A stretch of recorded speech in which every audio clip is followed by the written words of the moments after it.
नमस्कार। आकाशवाणी से प्रस्तुत है समाचार संध्या।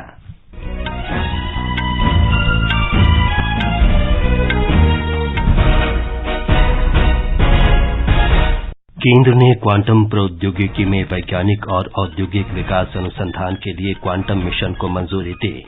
6,000 करोड़ रुपए आवंटित। सरकार ने फिल्म सामग्री की चोरी रोकने के लिए चलचित्र संशोधन विधेयक 2023 को स्वीकृति दी। रक्षा मंत्री राजनाथ सिंह ने कहा, उत्तरी सीमा पर किसी भी स्थिति से निपटने में भारतीय सेना सक्षम। नई दिल्ली में अर्धवार्षिक सैन्य कमांडर सम्मेलन को संबोधित किया। अफगानिस्तान में तालिबान शासन में महिलाओं के खिलाफ प्रतिबंध जारी रहने पर संयुक्त राष्ट्र अपनी गतिविधियां बंद करेगा। और जयपुर में आईपीएल क्रिकेट में राजस्थान रॉयल्स और लखनऊ सुपर जायंट्स का मुकाबला जारी।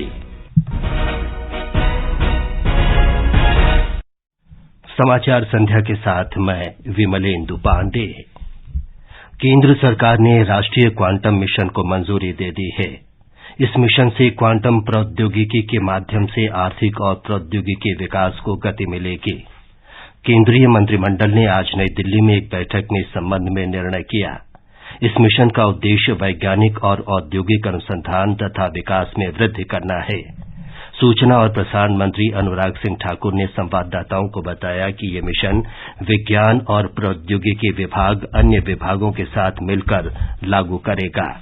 नेशनल क्वांटम मिशन के लिए मंजूरी आदरणीय मोदी जी की सरकार ने दी है। उनकी अध्यक्षता में कैबिनेट मिली। 6,003 करोड़ रुपए का इसका बजट का प्रावधान किया गया है। इस पे कुल मिलाकर लागत आएगी 2023-24 से 2030-31 तक का इसका समय सीमा है और ये देश को नई ऊंचाइयों पर ले जाने वाला एक ऐसा निर्णय है जो एक बार फिर प्रधानमंत्री मोदी जी के नेतृत्व में हुआ। केंद्रीय विज्ञान और प्रौद्योगिकी मंत्री डॉक्टर जितेंद्र सिंह ने बताया कि इस मिशन से विश्व में भारत को एक नई ऊंचाई मिलेगी। पिछले 9 वर्ष के कार्यकाल में प्रधानमंत्री मोदी जी के द्वारा जो विज्ञान और प्रौद्योगिकीकरण को लेकर के अनेकों क्रांतिकारी निर्णय लिए गए हैं, अनेकों पाथ ब्रेकिंग डिसीजन, जैसे अंतरिक्ष को खोल देना फॉर प्राइवेट पार्टिसिपेशन, जैसे जियो स्पेशल की नई पॉलिसी लाना, and quantum technology is the one which is essentially related with information processing which includes the sharing of information etcetera etcetera. Shri Singh ने कहा कि वर्तमान में अमेरिका, कनाडा और फ्रांस सहित 6 देशों के पास क्वांटम प्रौद्योगिकी है। इस मिशन से संचार, स्वास्थ्य, वित्तीय और ऊर्जा क्षेत्र के साथ साथ औषधि डिजाइन और अंतरिक्ष एप्लीकेशन में बहुत फायदा होगा। सरकार ने फिल्म सामग्री की चोरी रोकने के लिए चलचित्र संशोधन विधेयक 2023 लाने का निर्णय किया है।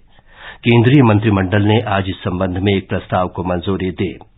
सूचना और प्रसारण मंत्री अनुराग सिंह ठाकुर ने संवाददाताओं को बताया कि इस संबंध में 2019 में ये विधेयक राज्यसभा में प्रस्तुत किया गया था और जांच के लिए उसे स्थायी समिति के पास भेज दिया गया था।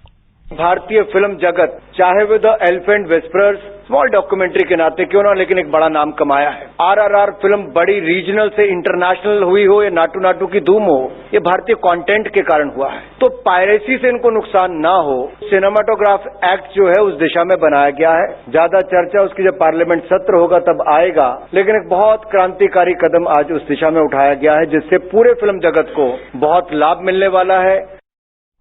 कृषि और किसान कल्याण मंत्री नरेंद्र सिंह तोमर ने आज बीज उत्पादन, गुणवत्तापूर्ण बीज की पहचान और बीज प्रमाणन की चुनौतियों से निपटने के लिए साथी पोर्टल तथा मोबाइल ऐप की शुरुआत की। इसे उत्तम बीज समृद्ध किसान की थीम पर विकसित किया गया है। श्री तोमर ने कहा कि सरकार विभिन्न योजनाओं और कार्यक्रमों के माध्यम से कृषि क्षेत्र की चुनौतियों और कठिनाइयों को दूर करने के लिए लगातार प्रयास कर रही है। साथ ही पोर्टल इस दिशा में क्रांतिकारी कदम है। श्री तोमर ने कहा कि कृषि में बीज, कीटनाशक, उर्वरक और सिंचाई की प्रमुख भूमिका होती है। घटिया या नकली बीज कृषि के विकास और उत्पादन को प्रभावित करते हैं। ये समाचार हमारी वेबसाइट newsonair.com/हिंदी और हमारे mobile app news on AIR पर भी उपलब्ध हैं।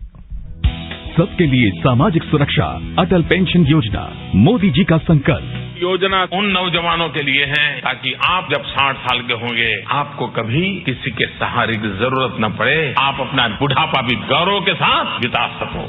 अब तक इस योजना से 5 करोड़ 20 लाख से अधिक लाभार्थी जुड़ चुके हैं। अगर आप भी 18 से 40 साल की उम्र के हैं तो मासिक अटल पेंशन सहित योजना के 3 गारंटीड फायदों की जानकारी के लिए अपनी बैंक शाखा से संपर्क करें। समाचार संध्या में आपका फिर स्वागत है। रक्षा मंत्री राजनाथ सिंह ने विश्वास व्यक्त किया है कि मौजूदा स्थिति को देखते हुए भारतीय सेना उत्तरी सीमा पर किसी भी आपात स्थिति से निपटने में सक्षम है। चीन का नाम लिए बिना श्री राजनाथ सिंह ने कहा कि शांतिपूर्ण समाधान के लिए चल रही वार्ता जारी रहेगी और सैनिकों की वापसी तथा तनाव कम करना समाधान का सबसे उत्तम तरीका है। रक्षा मंत्री ने ये बात आज नई दिल्ली में सैन्य कमांडरों के अर्धवार्षिक सम्मेलन को संबोधित करते हुए कही।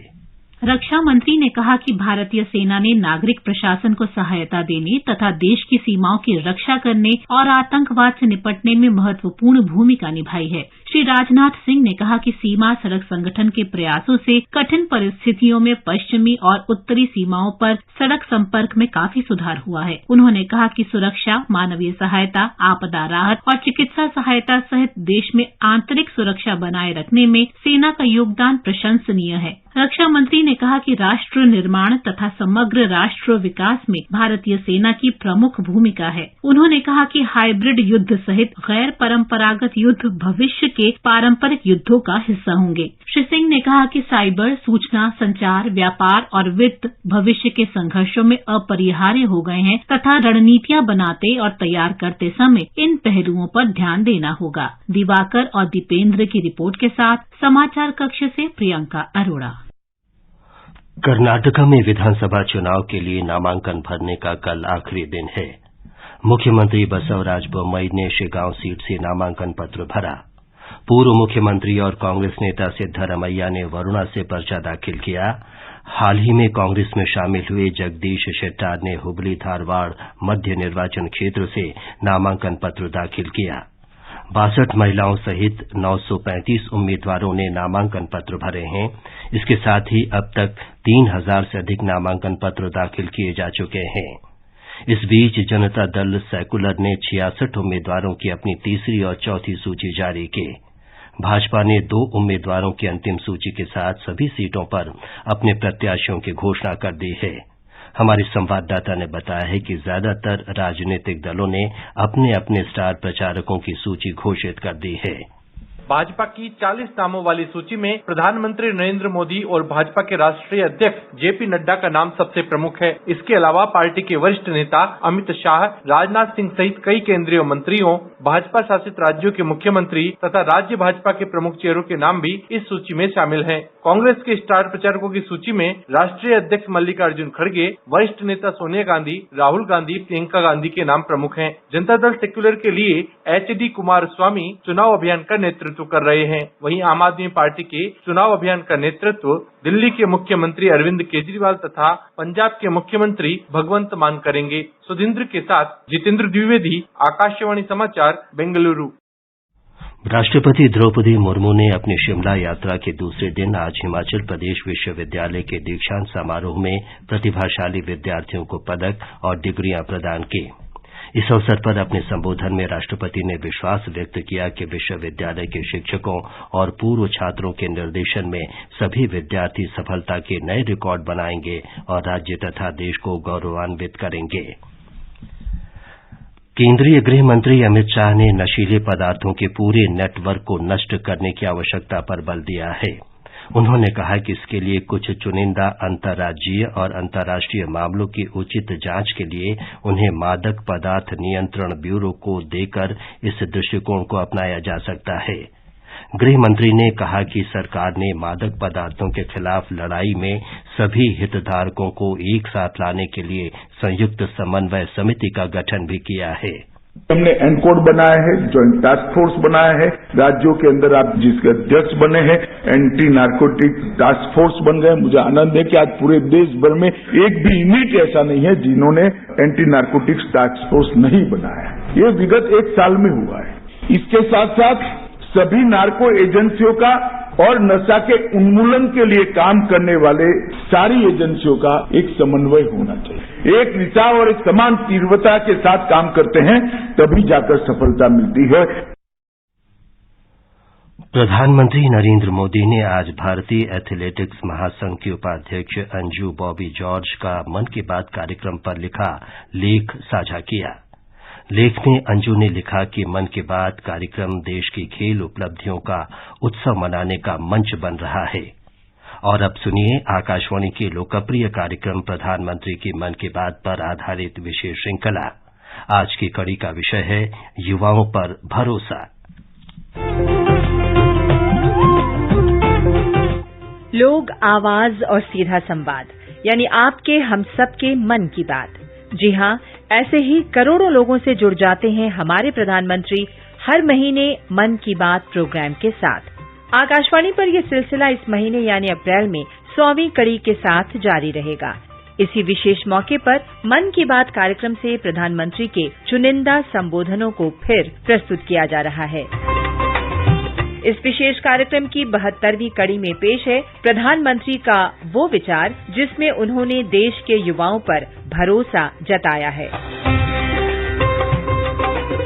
केंद्रीय सांख्यिकी और कार्यक्रम कार्यान्वयन मंत्रालय यानी MOSPI ने पिछले दिनों एक रिपोर्ट जारी की थी, यूथ इंडिया 2022। इस रिपोर्ट के अनुसार साल 2021 तक भारत की आबादी करीब 136 करोड़ रही, जिसमें से करीब 28% आबादी युवा है। भारत के विकास में इन युवाओं का अहम योगदान है। प्रधानमंत्री को भारत के इन युवाओं पर पूरा भरोसा है। 27 दिसंबर 2020 को प्रसारित मन की बात कार्यक्रम में देश के युवाओं को लेकर जो कहा वो आज भी प्रासंगिक है। प्रधानमंत्री ने कहा है, जुनून और दृढ़ निश्चय ऐसी दो चीजें हैं जिनसे लोग हर लक्ष्य प्राप्त कर सकते हैं। जब मैं भारत के युवाओं को देखता हूं तो खुद को आनंदित और आश्वस्त महसूस करता हूं। आनंदित और आश्वस्त इसलिए क्योंकि मेरे देश के युवाओं में कैन डू की अप्रोच है और विल डू की स्पिरिट है। उनके लिए कोई भी चुनौती बड़ी नहीं है, कुछ भी उनकी पहुंच से दूर नहीं है।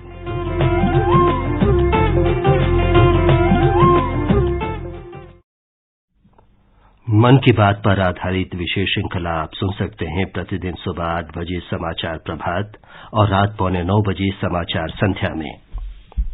ये समाचार आकाशवाणी से प्रसारित किए जा रहे हैं। ताजा समाचार जानने के लिए आप हमारे Twitter handle @AIR News Hindi को फॉलो कर सकते हैं। ये आकाशवाणी है।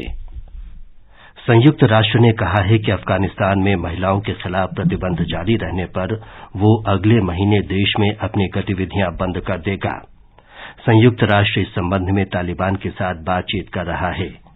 संयुक्त राष्ट्र संगठन को आशा है कि तालिबान स्थानीय महिलाओं को संगठन में काम करने से प्रतिबंधित करने वाली आदेश को वापस ले लेगा। अंतर्राष्ट्रीय संगठन ने हाल ही में अफगानिस्तान के पूर्वी नंगरहार प्रांत में संयुक्त राष्ट्र की अफगानिस्तान महिला सदस्यों को काम करने से रोके जाने पर चिंता व्यक्त की है। आईपीएल क्रिकेट में जयपुर के सवाई मानसिंह स्टेडियम में राजस्थान रॉयल्स और लखनऊ सुपर जायंट्स के बीच मैच जारी है। पहले बल्लेबाजी के लिए बुलाए जाने पर सुपर जायंट्स ने ताजा समाचार मिलने तक 17 ओवर में 4 विकेट पर 123 रन बना लिए थे। प्रतियोगिता में कल मोहाली में पंजाब किंग्स और राजस्थान और रॉयल चैलेंजर्स बेंगलुरु के बीच मैच होगा। अंत में मुख्य समाचार एक बार फिर। केंद्र ने क्वांटम प्रौद्योगिकी में वैज्ञानिक और औद्योगिक विकास अनुसंधान के लिए क्वांटम मिशन को मंजूरी दी। 6,000 करोड़ रुपए आवंटित। सरकार ने फिल्म सामग्री की चोरी रोकने के लिए चलचित्र संशोधन विधेयक 2023 को स्वीकृति दी। रक्षा मंत्री राजनाथ सिंह ने कहा, उत्तरी सीमा पर किसी भी स्थिति से निपटने में भारतीय सेना सक्षम। नई दिल्ली में अर्धवार्षिक सैन्य कमांडर सम्मेलन को संबोधित किया। और अफगानिस्तान में तालिबान शासन में महिलाओं के खिलाफ प्रतिबंध जारी रहने पर संयुक्त राष्ट्र अपनी गतिविधियां बंद कर देगा। इसके साथ ही समाचार संध्या का ये अंक समाप्त हुआ। नमस्कार।